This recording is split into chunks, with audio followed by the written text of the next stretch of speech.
Hello and welcome. Thank you for coming back to the Healer's Journey. This is webinar number 6, Be the Lighthouse. And if you're joining us tonight live, we are on the second day of the new year, 2017. We've been talking before our recording got started about plans and strategies. Some might call it resolutions, but more about ideas and concepts that we want to bring forward. And of course, the Healer's Journey is really all about that. We're on a journey. We're on a path. It doesn't necessarily start with the new year, but that's a nice marker. It starts now in the moment. It starts when you realize you are on the path. And I feel like I've been on this path for a long, long time, and I'm hearing some of you saying the same thing, that you're realizing some of the things that were happening to you years ago, maybe messages you were getting or ideas you were having are bringing you along this path of the Healer's Journey. And I'm just delighted that you are here and that it can be a part of that for you. And so if you haven't already done so, you can review all of the previous webinars in the Healer's Journey Learning Series. You can find them on YouTube. They're on my blog, they're on my website, and of course, if you are registered for the Healer's Journey, you get these video links sent directly to your inbox so you can enjoy them as soon as I have them available. And to do that, you would go to secondnaturhealing.com/webinar.html. And when you do that, you get all of the webinars, you get any downloadable materials. Sometimes I give thought-provoking questions or an exercise, something perhaps you could use as tools to help you continue to grow and learn on the Healer's Journey. Now, just a brief summary of where we're at. This is number 6. In webinar number 1, we talked about your story.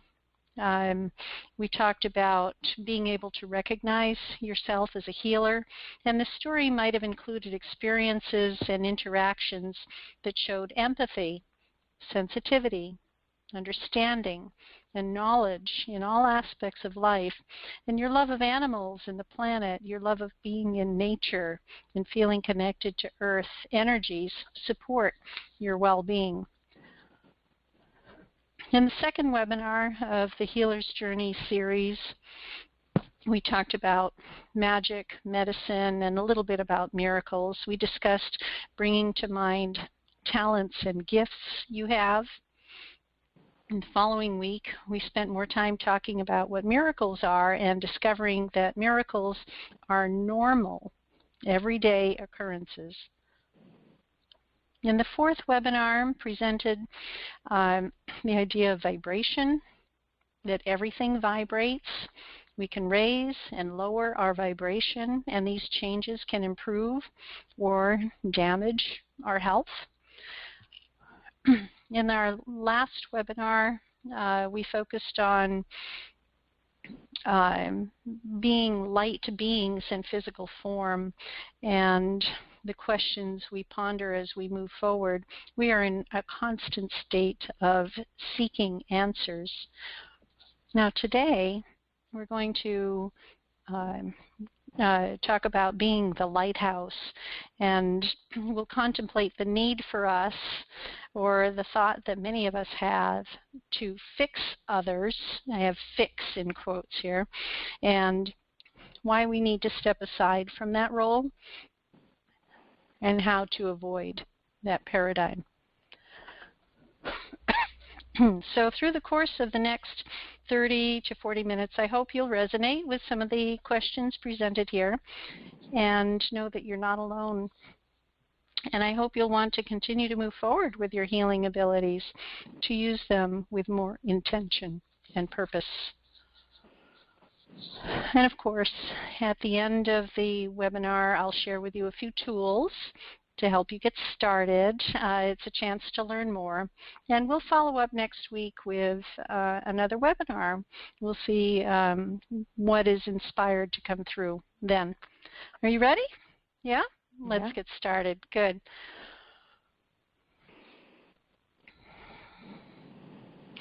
And I let the idea of the disclaimer go a few weeks ago. I don't like disclaimers. We're going to proclaim once again our intentions and our power.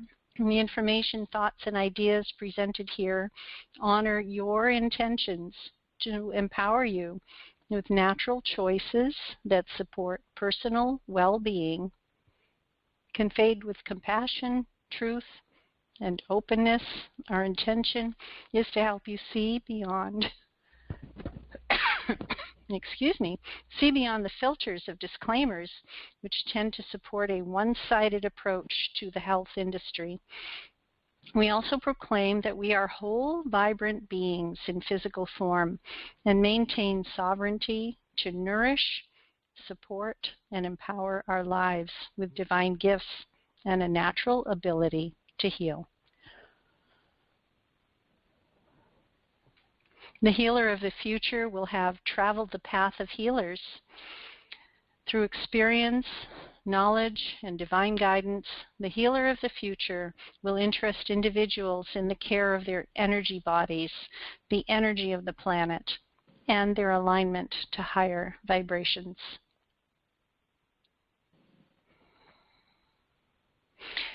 Now, here's a picture. For those of you who are online and you can see this image, this is a beautiful picture of a lighthouse.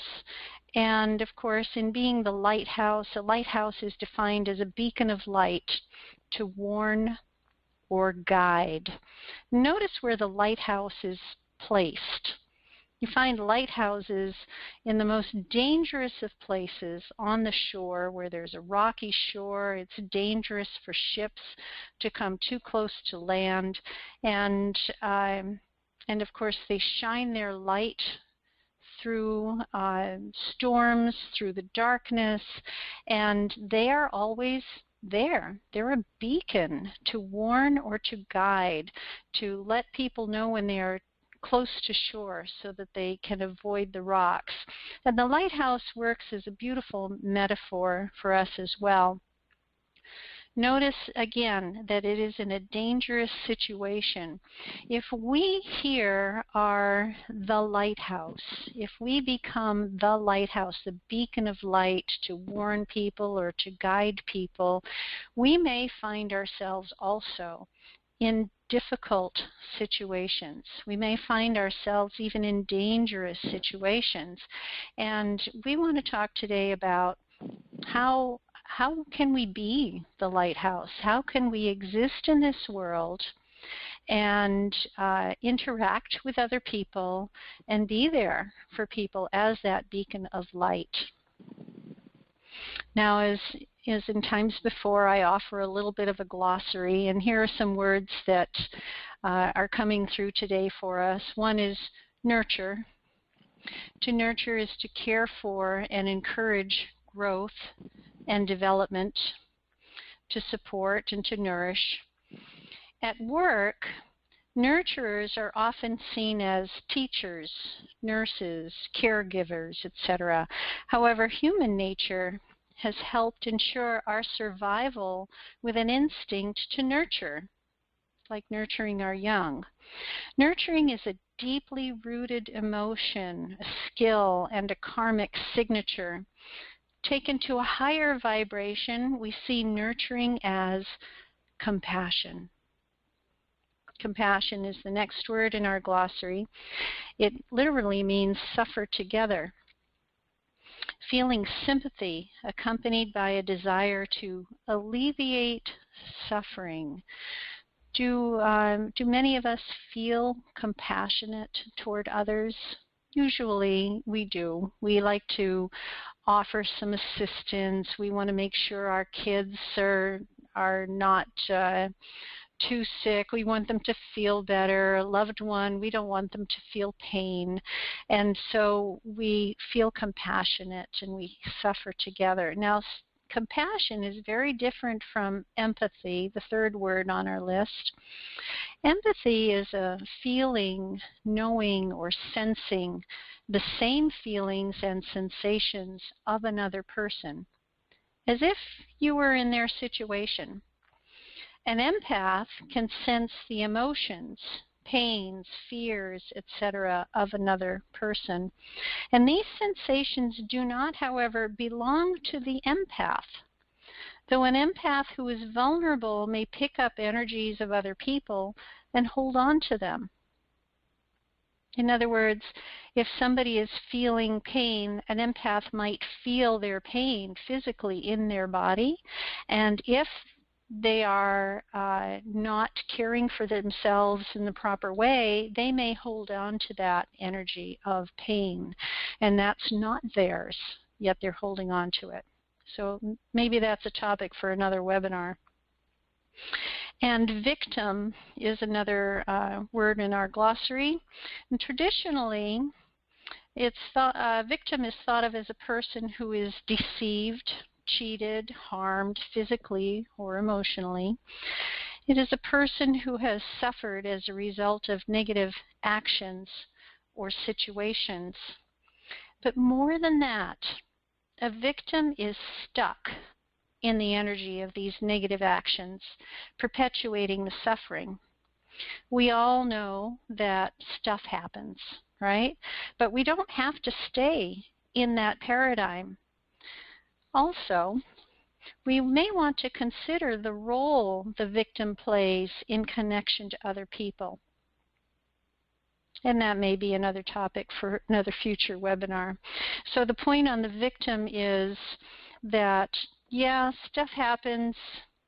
You could have your car dinged, or it might be an illness, or it might be a job loss or transition, or a bad thing that happens.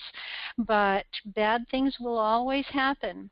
And remember, these are opportunities. We talked about this last time. These are opportunities for us to grow. They're opportunities for us to make changes or choices or learn. But the victim is the person who is more than hurt. The victim is the person who is stuck in that energy. And I have for you today a series of stories. I have 4 stories to share with you. And all of the following stories are fictitious, but have elements taken from real human experiences.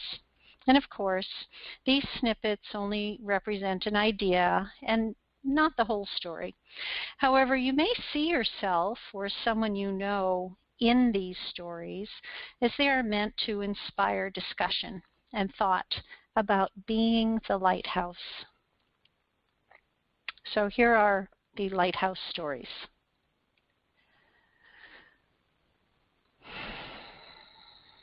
Number 1. The caring friend. Oh, I have to go back. There we go. I have a friend who has such pain. She complains about her joints, and I know she has other health issues. Once in a while, we go out for lunch. I really feel for her. Recently, I gave her some essential oils and a diffuser. She likes them, but she says she doesn't use the diffuser very often, or the oils.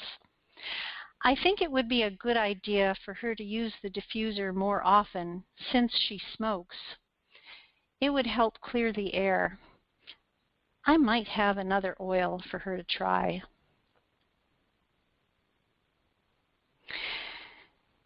So what roles are being played in this story? And if you refer to the glossary, is there a victim? Is there compassion? And who's the healer? So let's contemplate this story for a minute. So there's a caring friend who has a friend who has pain. And what is she doing for this friend? She's taking her out to lunch. She's giving her stuff. Why do you think this friend is giving the gal who's hurting essential oils and a diffuser? What's happening here in this story? Because she thinks it will help.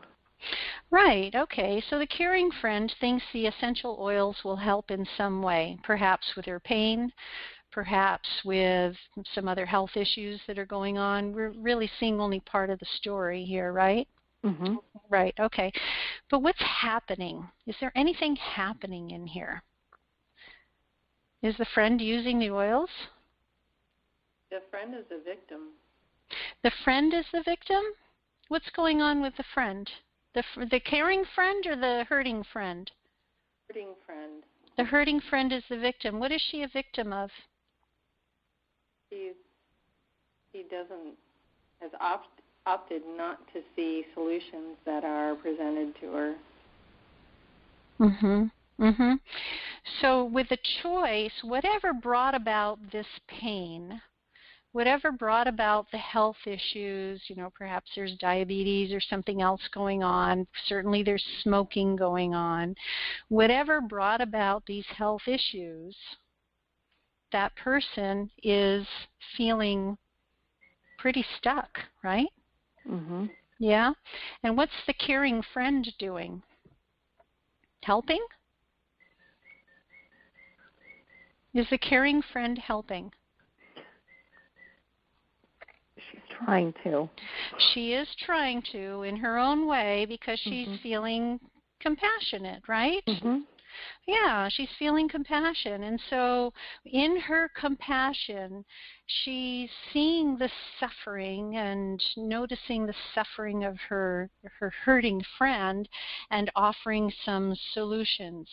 And the friend is not using the solutions, maybe because she doesn't believe in it, maybe because she tried it once, it didn't work.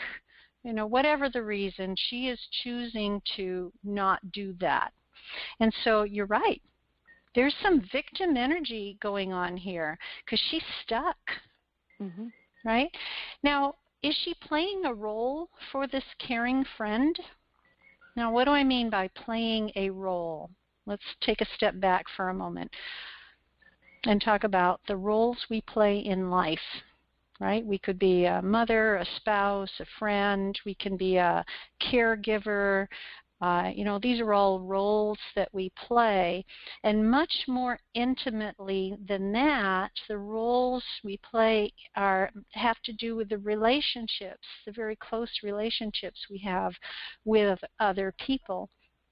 Now, I will ask you, is there any purpose, do you think, a possible purpose for this hurting friend in her victim energy for the caring friend? Is there any role for this person to play for the caring friend? The caring friend might need someone to fix. Yeah, exactly. Exactly. Because the caring friend is compassionate. Right? She has this healing knowledge of essential oils in this case. This is her medicine, her magic that she wants to use. And the victim is providing an opportunity for the caring friend to do some fixing. Yeah? So nice. But does the caring friend really need to step into that role of fixer? No, she doesn't. I actually know this person who did this. And I told her, what do you think I told her?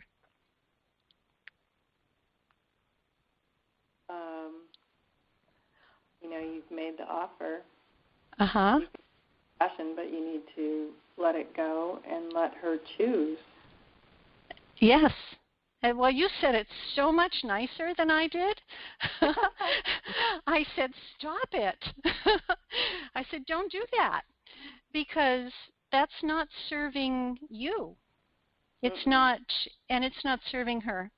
No matter how much you try, the victim will be the victim. until the victim is not ready to be the victim anymore, until the victim is served whatever role and is done and chooses to move on, or chooses not to move on, chooses to be stuck. And so the healer then, really, the caring friend, is the only one here who has a choice on how she will interact with that person. She can still take her out to lunch.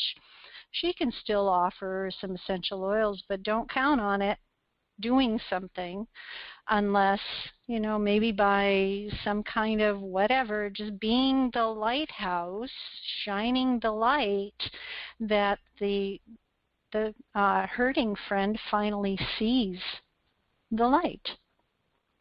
You see? Mm-hmm. Okay, so our caring friend is a healer, and this healer can become a better lighthouse, right?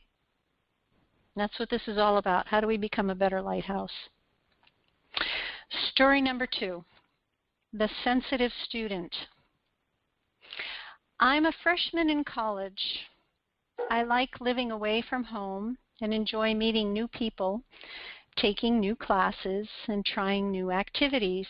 It's a really pretty campus, and I love being outside. There's one problem, though. I feel like I'm energetically drained. Not all the time, but frequently. Sometimes being in a large crowd is fun, like at football games, but then it hits me. No energy. I've made a few friends, and we're getting to know each other, but I'm feeling a need to shake off something. Bad vibes? I don't know. It's all new to me. So referring to your glossary, what might the student be experiencing? Empathy. Empathy. Empathy. This student is perhaps feeling the sensations of all the other people around her, and it might not have been an issue when she was living at home. She was living at home and going to school, but then coming back home and being in a safe space. But now at college, it's a different situation. There are way more people, and there's this noticing of energy. What a really energetically sensitive person to say, wow, I'm noticing that I have no energy when I'm around these situations, and I feel like I need to shake something off. That's really very sensitive and very astute for that student to say that. So what suggestions would you have for this student?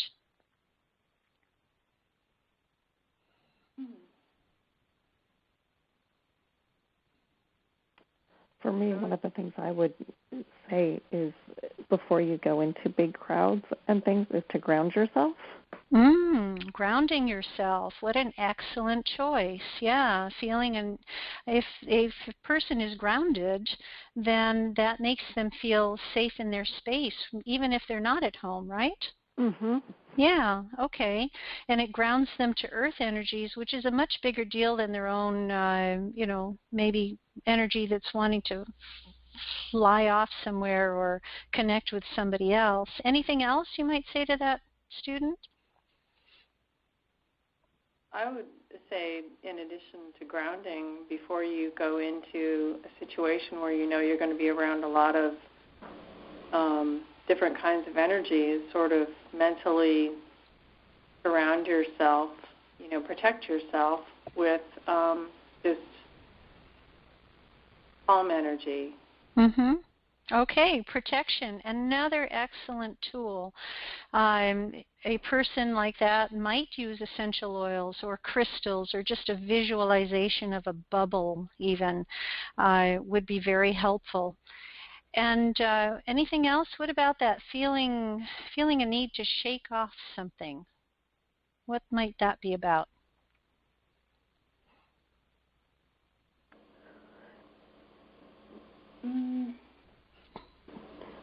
If you get dirty, what do? Cleanse. You cleanse, right?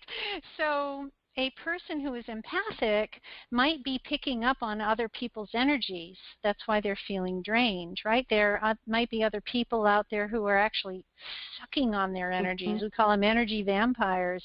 And so there might be a need to cleanse afterward. And there are different techniques for that. They can be visual. They can actually be a shower. They can be oils and crystals and sounds and singing and all kinds of things that you can use to shake something off, shake off those bad vibes. So all excellent grounding, protecting, clearing. All of these are excellent tools and guides for that sensitive student. You guys are good, by the way. Story number 3, the empowered niece. All right, so here it is. My aunt is diabetic, is experiencing neuropathy and other health problems. I'm really worried about her. She lives in another state, so we're not physically close. Her family members who are closer to her help out with chores, shopping, and other needs. And since I can do Reiki, I send her energy healing frequently. I told her that I'm doing this, and she appreciates it. I feel so frustrated, though, because she continues to have problems and doesn't follow through with lifestyle changes that could help control her diabetes. Yesterday, I made a new crystal grid. This one feels very supportive. So, what roles are being played in this story?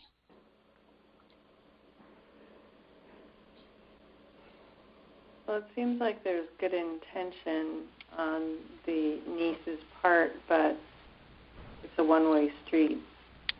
Yeah. Because she's maybe giving something that isn't even being accepted.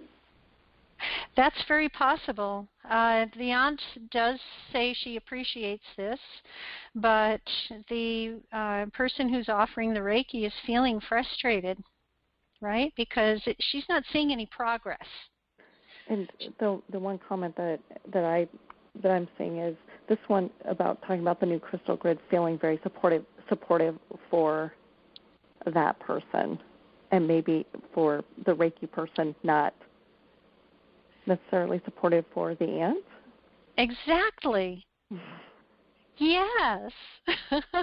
So it's excellent. It's more for themselves. Exactly. Because we can only do so much, right? We can offer Reiki, and Reiki can be received to some degree, to a big degree, and then it can also filter through and move on if they're not totally accepted, as you suggested. But again, it feels like this person, this aunt, may be playing the role of victim once again. Mm-hmm. She's not really doing anything to change her lifestyle. She's not doing anything about it.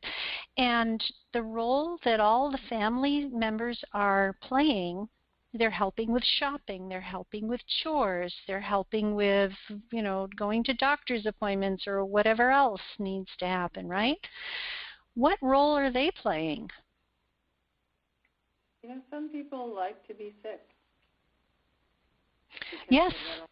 Yeah, some people like to be sick, and all the people around them are doing what? What role are they playing? Enablers. Enablers, sure. And caregivers, and maybe fulfilling a need for them to be useful and valued. Mm-hmm. Didn't we talk about that before our webinar started, about people like to feel valued, right? Yes. Yeah, maybe she is helping them to feel valued. Of course, they might be feeling stressed. We don't know. They might be. But she's giving them an opportunity to do that healing work. And this actually, this empowered niece is someone I know. And what do you think I told her?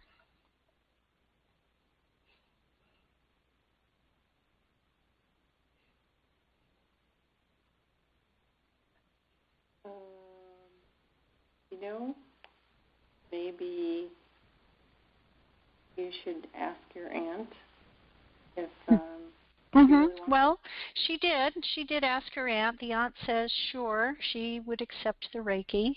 She was okay with that. Uh-huh. She was okay with that. Mm-hmm. She did it. She's trying to be nice to the niece. She is. She's trying to be nice to the niece, but, you know, the niece is still, I will tell you, this niece is a very powerful healer, okay? I will tell you that. She's a very powerful, very intuitive healer. And I did tell her something similar to what I told the other person. Is to stop? I asked her to consider. I wasn't so blunt with this one.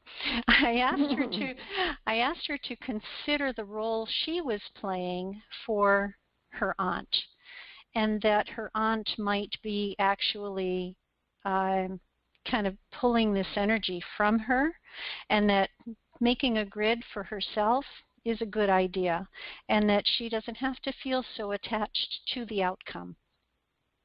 Lots of times when we're stepping into the role of healer, we get very attached to the outcome. And I remember when very early on in my work with other people, I was doing a lot of work with people whose dogs were very sick with cancer. And, you know, sort of last minute, last ditch effort for a lot of these people to speak with me. I'd be crying on the phone with them, really crying on the phone, just so upset by the outcome, by the journey that they were going through with their animal as their animal was sick. It really didn't serve me, and it really didn't serve them. But stepping into a more empowered role of, oh, I see what's going on here. How can I be a better lighthouse?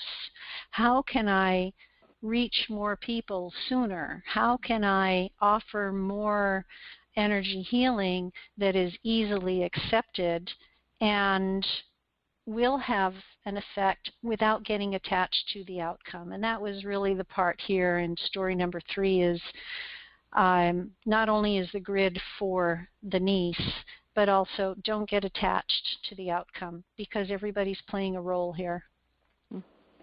Yeah? Mm-hmm. All right. Story number 4, the enthusiastic healer. We all know enthusiastic healers, don't we? Yeah. I'm a Reiki practitioner and love helping people. My hands tingle, and when I do Reiki, people say they feel better. What a blessing. I find myself giving Reiki to everyone and everything. Myself when I first wake up, my food, my kids and pets, my car, and my office. I've even helped one of my coworkers get rid of a headache. But some of my coworkers think I'm a little nuts. They don't want me to touch them. My siblings don't understand my new passion. They're pretty religious, and though I was raised with a strong religious foundation, I feel much more connected to spirituality than ever before. I wish I could just be who I am and heal everybody. People are suffering, and the world needs fixing. I know I can make a difference. What is the healer doing well? Doing well? Mm-hmm.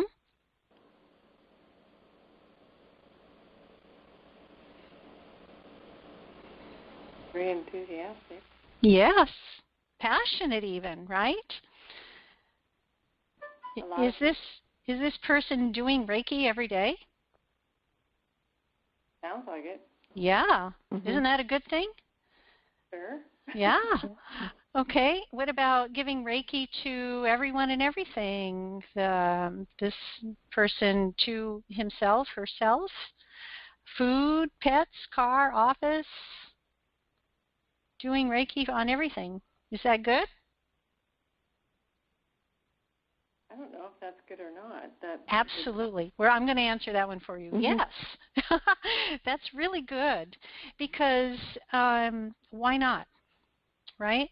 When a person is first attuned to Reiki and this passion is there, um, there needs to be a place for this energy to go. This person feels tingling in the hands, and that's a sign that energy needs to move. So to actually give intentions and do Reiki offerings for food, pets, car, office, yes, of course. Now here's the clincher. She says that, or he says that, some of my coworkers think I'm a little nuts, right? Mm-hmm. So maybe this is the little overboard part, right?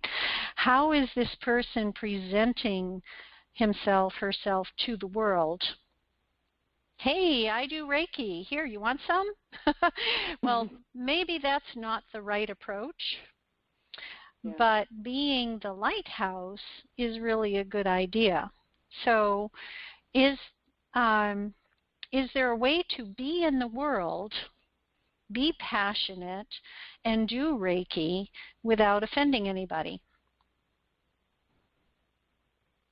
You know, a lighthouse is very stationary and strong and bright, and it draws things to it. Yes. Excellent. You know, going out and trying to bring things in. Exactly. The lighthouse does not go out into the ocean to look for the sailboats that are lost at sea. The lighthouse doesn't do that. But they stand strong at the dangerous points, saying, and on the land, the safe point as well, and saying, come here. Mm-hmm. Yeah, exactly. Now, what about the... We probably all know those people that we gravitate to when things are not good. Yeah, the people who listen, right? Mm-hmm. Yeah. If somebody's a good listener, they might find people talking to them. Yeah. Then the listener is actually being a pretty good lighthouse.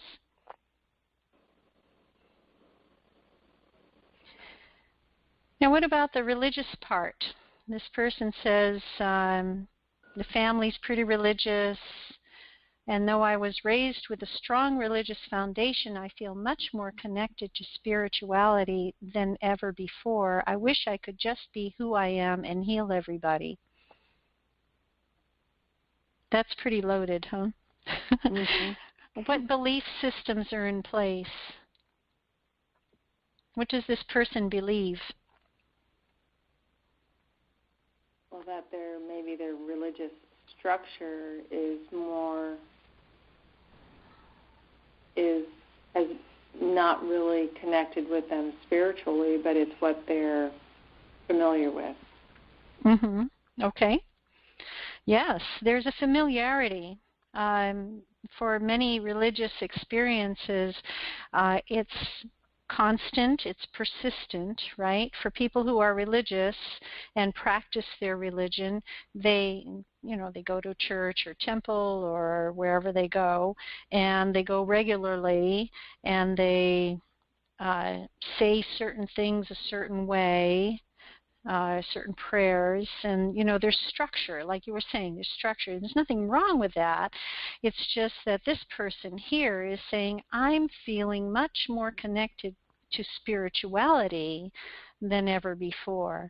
It's like there's this inner light that's glowing in this person. There's this inner lighthouse that's happening for this person. But this person is really enthusiastic and wants to go out and heal everybody. The world needs fixing. Does it? That's a pretty big weight. Yes, pretty big weight on the shoulders of that enthusiastic healer. The world needs fixing, and I'm the one to do it. Mm-hmm. Wow. Yeah, I used to think like that too. Yep. Me too. Yes, I did. Yes, people were suffering. The world needs fixing. It was not perfect. Guess what? The world is perfect. Just as it is, because everybody and everything is playing a role to provide opportunities and choices for the healer to grow, to learn, and to become more, to become the lighthouse. So yeah, the world is perfect. And wouldn't it be nice if we had more lighthouses, more people who attracted the ones who were ready to awaken that light inside themselves? Yeah. So what about the family? What role is what belief system is in place for the family?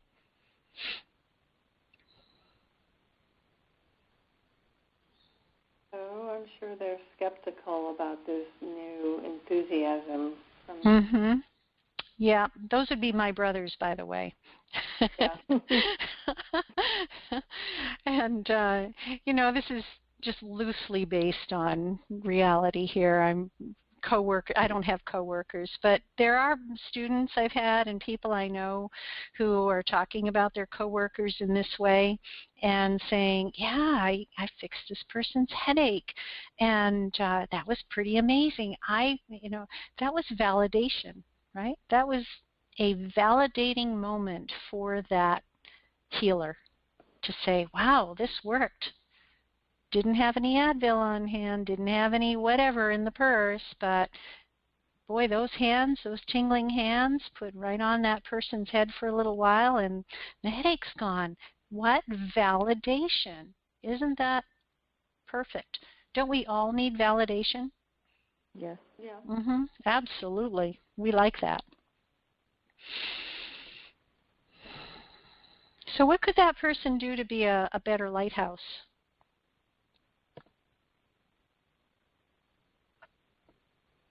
What would you say to that person? Would you say anything at all?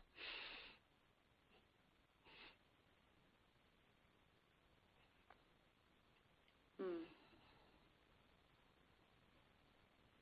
Are they pretty much okay the way they are? I think they're struggling a little bit because they feel like they have a lot to give and the world doesn't seem necessarily as accepting Mm-hmm.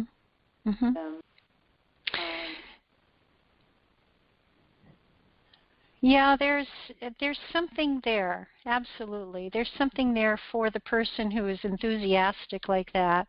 We don't really want to squash anybody's enthusiasm. We think enthusiasm is pretty cool. We like people to get pumped up about these skills and abilities and awareness and awakening. We think that's great. Yes, do more. But maybe channel it a little bit differently. Use the energy for yourself. Use the energy for your space. Be the lighthouse. Make yourself the best you can possibly be. And maybe that's exactly what the coworkers need, the family needs. Let's take a look at what that might be like. So how can we best serve humanity?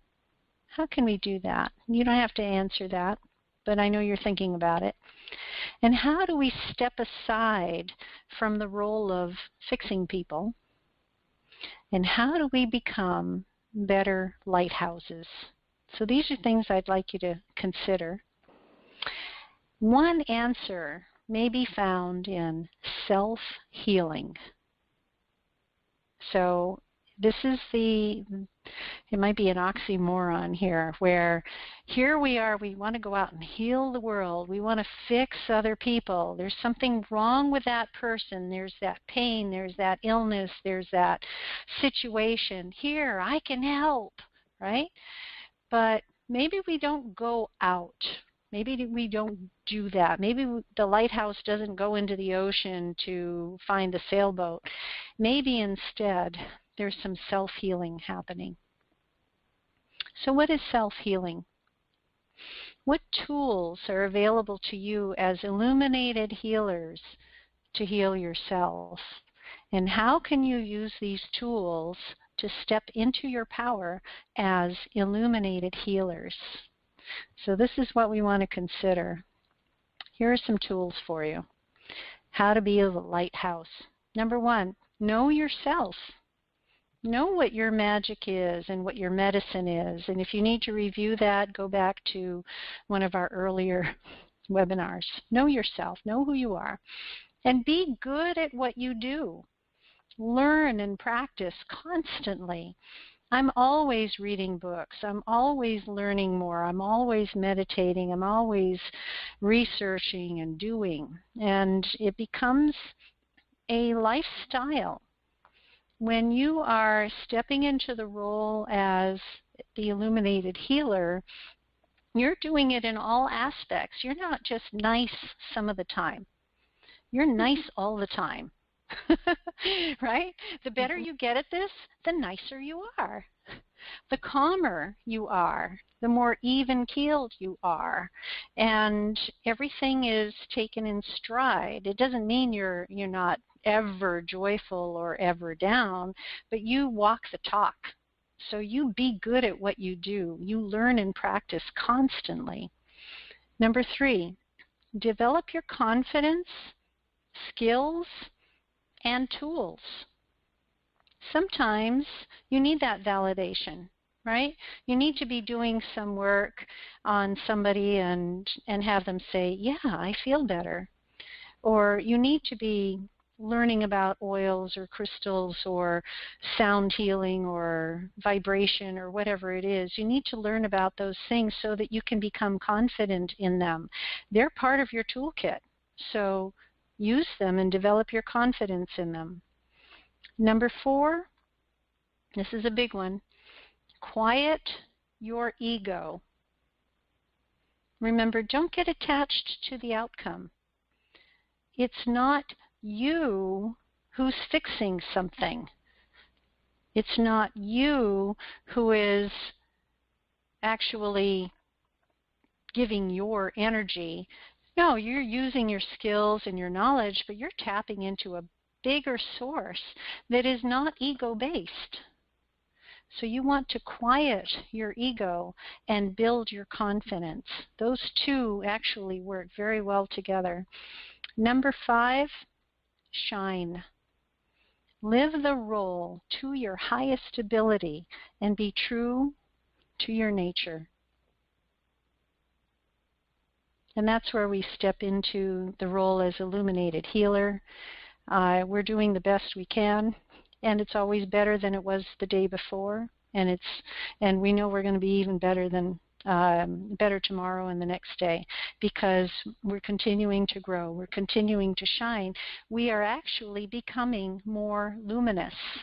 When you increase the vibration of your spiritual body in your physical form, you're going to shine a little bit. People are going to see that difference in you. Isn't that cool? Mm-hmm. Yes. Yes, it is. Well, I have good news. We are actually starting our classes in our new space in Vibrant Studios. January 14 and 15 are Reiki 1 and 2 classes. And at the end of the month, we will have an open house, a launch, you might say, inviting all of our students and friends to attend. You can see that on our calendar. More coming. It's not all on the calendar. We're still making plans and making things ready. Of course, Michelle and I, my daughter and I, are going to be introducing our Illumination Reiki program, which is a culmination of all the work we've been doing as illuminated healers over the past number of years, just kind of bringing it out in the front so that more people can step into that role. And let's see, where will your path lead you? I'd love to see you get started or continue onto your path as illuminated healers. And of course, you can reach me through my website, secondnaturehealing.com. You can also email me, and if you have my number, you can give me a call. My number is also on my website. If you are not registered, please register for the webinar, and that way you'll get all of the downloads directly to your inbox. Thank you so much for being here tonight. I know we ran a little bit over, and I will just stop the recording now.